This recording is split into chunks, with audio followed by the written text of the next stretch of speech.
La intensa guerra entre el Estado y el cartel de Medellín. Hubo una tregua en busca de la paz, cuando parecía que iba todo rumbo a un acuerdo. El 11 de agosto de 1990, Pablo Escobar recibió el más duro golpe que el Estado le había propinado. En Los Laureles era dado de baja Gustavo Gaviria. Incrédulo por la noticia, dijo a uno de sus hombres: «Mire muy bien, a ver si por alguna parte dicen que el muerto tenía una cédula a nombre de Ramiro Vélez Vélez», le dijo, preocupado con la noticia que le acababan de entregar.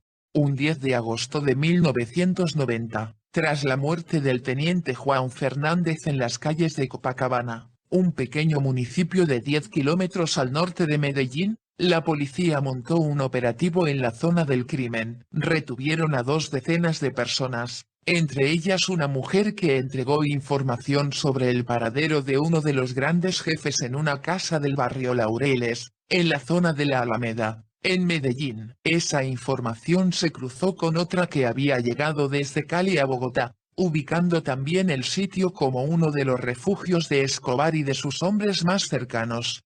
La policía no sabía de quién se trataba. Al día siguiente, heridos por la muerte de Fernández, agentes de civil recorrieron sin despertar sospecha alguna la zona. Se montó un cerco sobre la vivienda y el sábado por la tarde, con el uso de altoparlantes, invitaron a los ocupantes a abandonar la vivienda. Adentro, el hombre, demacrado y angustiado, comprendió que le esperaba un itinerario similar al que sabía que había ocurrido con Pinina. Al parecer fue torturado para revelar la ubicación de su patrón, pero decidió que no y respondió desde adentro con disparos de su ametralladora Mini Uzi. El comando de la élite abrió fuego y el perseguido, viéndose perdido, intentó entregarse, pero fue acribillado. El muerto no era cualquier muerto. El cadáver, que portaba documentos de identidad a nombre de Ramiro Vélez Vélez, fue llevado a medicina legal, donde pruebas dactiloscópicas permitieron establecer que se trataba de Gustavo de Jesús Gaviria Rivero,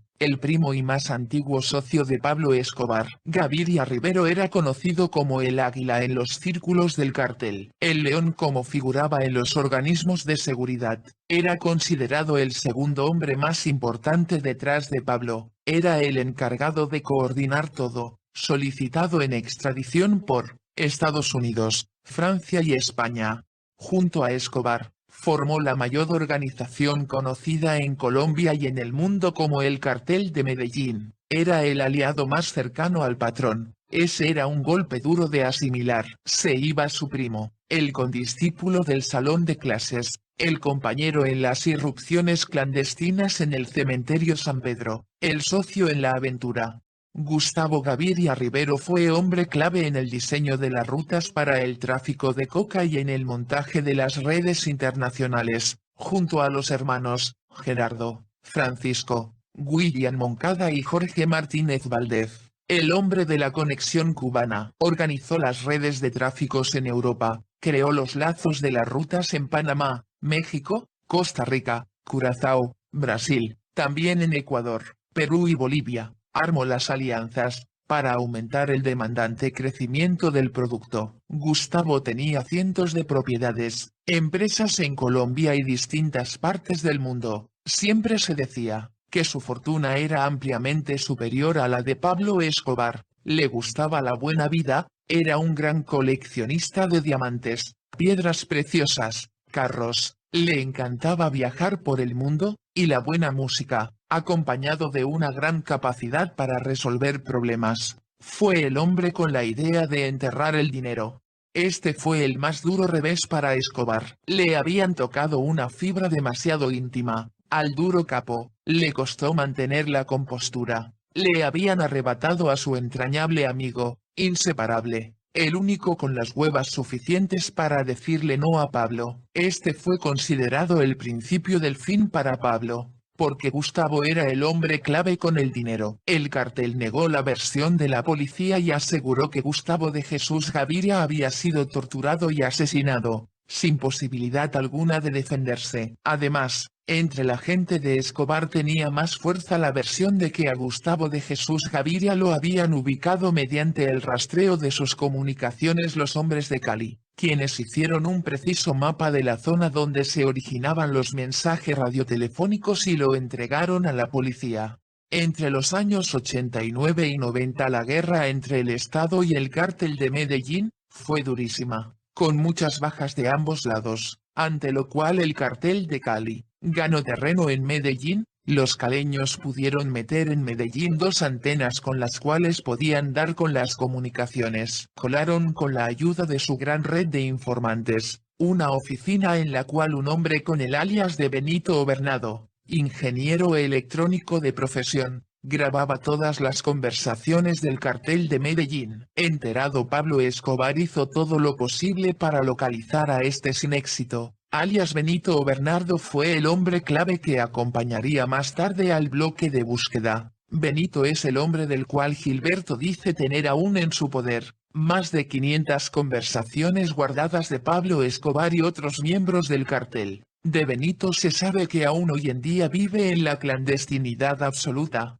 Cuando consultaron a Jorge Salcedo sobre alias Benito Bernardo, confirmó la versión y dijo aún mantener contacto con dicho señor, lo que parecía que haría recrudecer la guerra entre el Estado y el cartel de Medellín. No fue así. En un comunicado de los extraditables confirmaron que la tregua seguía. Cuando Pablo capturó a quienes habían participado del operativo, le confirmaron su versión. Tenía al cartel de Cali instalado en el patio de su casa.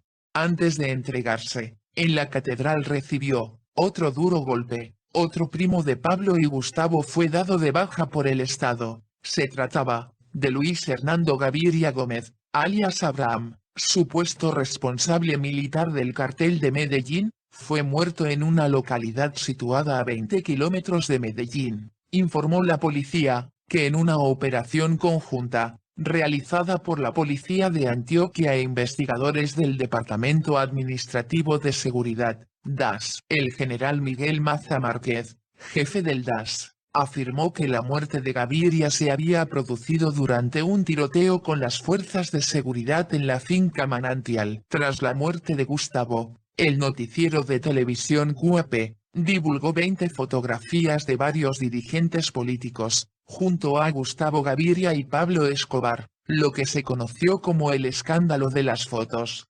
Tras el paso de Pablo por la catedral y la posterior fuga, nació el conflicto con los Pepes, en el cual cayó abatido Gustavito Gaviria alias el Negro, de 28 años de edad, hijo de Gustavo Gaviria. De Gustavito se sabía que estudió en un internado suizo, y que en el año 1988 fue detenido. En su vehículo se encontró literalmente un arsenal de armas. Logró salir gracias a los abogados.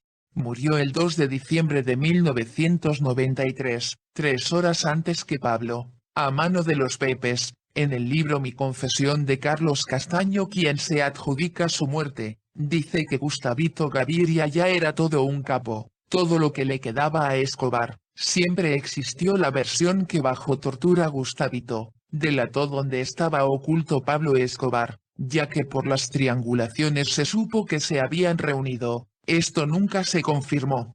El 22 de enero de 1994 José Luis Gaviria Rivero, de 36 años, fue asesinado en la finca El Recreo, a mano de los Pepes, porque aparentemente continuaba en el negocio. Era el hermano menor de Gustavo Gaviria Rivero.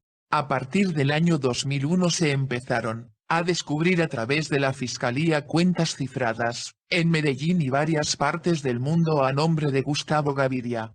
En el año 2009, una operación de inteligencia financiera suizo-americana para cazar evasores de impuestos de Estados Unidos, descubrió la existencia de una serie de cuentas cifradas pertenecientes a Gustavo Gaviria. Los depósitos sumaban al menos 30 millones de dólares, estaban en cuentas internacionales, que han permanecido inactivas desde los años 80. Tras lo que el Departamento del Tesoro de Estados Unidos le asignó a un fiscal de Jacksonville, Florida, la investigación por el hallazgo de 27 cuentas bancarias de Gustavo Gaviria, abiertas en bancos de Suiza, España, Luxemburgo, Panamá, en la década del 80. 11 de ellas tienen como hilo conductor a Jesús María Rivero García, alias de Gustavo Gaviria Rivero, falsa identidad que usaba el capo para sus viajes a Europa y Medio Oriente. Hay más de 30 millones de dólares consignados, entre los cuentahabientes, familiares de Gustavo Gaviria Rivero, entre ellos, José Luis Gaviria, Aide Gaviria de Gómez, Óscar León Gaviria Rivero, Ana Lidia Correa Hincapié, Carlos Alberto Gaviria Vélez, María Ortiz de Gaviria, Lerson de Jesús Araiza, Alexandra Tapias, entre otros. La justicia colombiana comisionó un grupo de expertos con la misión de rastrear cuentas y cajas de seguridad en Israel, Egipto, Marruecos. Se tenía la información de que Gustavo Gaviria tenía parte de su fortuna en esos países. En marzo del 2005 a Gustavo Gaviria Rivero, la justicia colombiana le aplicó la extensión de dominio al patrimonio del capo, entre los que se encontraban cientos de propiedades y empresas a nombre de familiares y testaferros. La familia de Gustavo Gaviria ha sido siempre reacia al contacto. Ninguno de sus hijos y familiares se han expresado al respecto.